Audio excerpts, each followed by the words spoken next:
I'm Sarah Pennells and I'm a journalist. I'm also the founder of a money website called savvywoman.co.uk.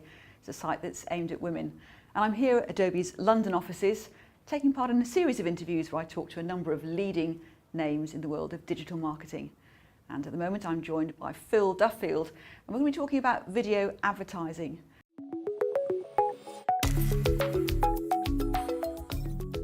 And what I think what you'll see is the smarter financial institutions will be doing more of that. The world's changing, people's perceptions are changing around who we want to bank with, who we want to use for our financial needs.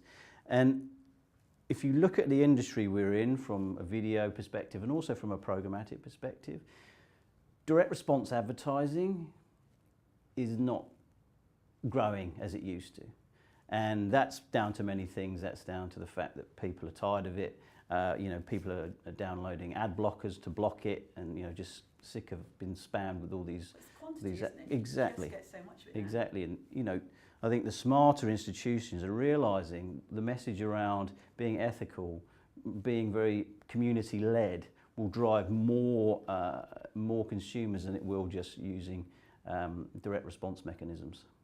Sometimes it feels there's a bit of a race to be like the most community focused, and it's got to be backed up by what they do behind the scenes and not just having a message, because people are very cynical about the substance behind it, especially when it comes to banks, I think. Yeah, no, 100% agree. I think that that being cynical helps. We have to have that view when we're choosing a financial institution. But there's some great projects out there. If you look at some of the stuff Barclays do around their skills that they're advertising right now, I think that's a really smart way of using content online to really engage people about what you're doing for the community, etc. What about the challenger banks and the fintechs? To what extent are they making the traditional banks sit up and maybe rethink what they do and how they do it? Yeah, I think they've had a huge impact. I think the challenger brands and the fintechs are what's driving change in that industry specifically.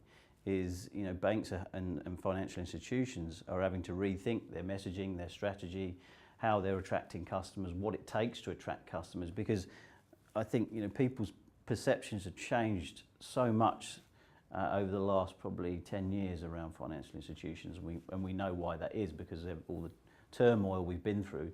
And I think this, as I said before, the smarter brands who utilise content, utilise messaging that talks about ethical stuff, community projects, stuff that's going to help people as they move forward in their careers, etc. That's the brands that are going to be remembered and will drive consumers, because they're being smarter, and they need to be smarter, and we need to change the way that we view it.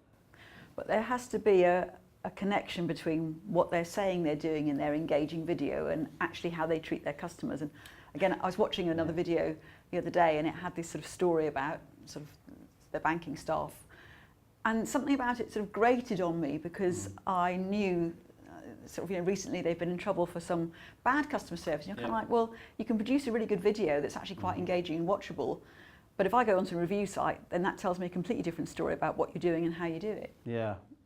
I think it's perception over reality, right? And I think that's a challenge for any brand, whether it be a financial institution or not. You can invest in some of the very high-end brands, and then the customer service you'll receive off the back of it is terrible. But I mean, they have a job to do, and I think some of the brands have done a good job at changing that perception over the past 5-10 years. Others still have a long way to go, because there's a lot of press still, and they have to manage that press, and they can do that with content. Thanks very much, Phil. Well, for more insights and to see our other interviews, go to blogs.adobe.com/Digital Europe.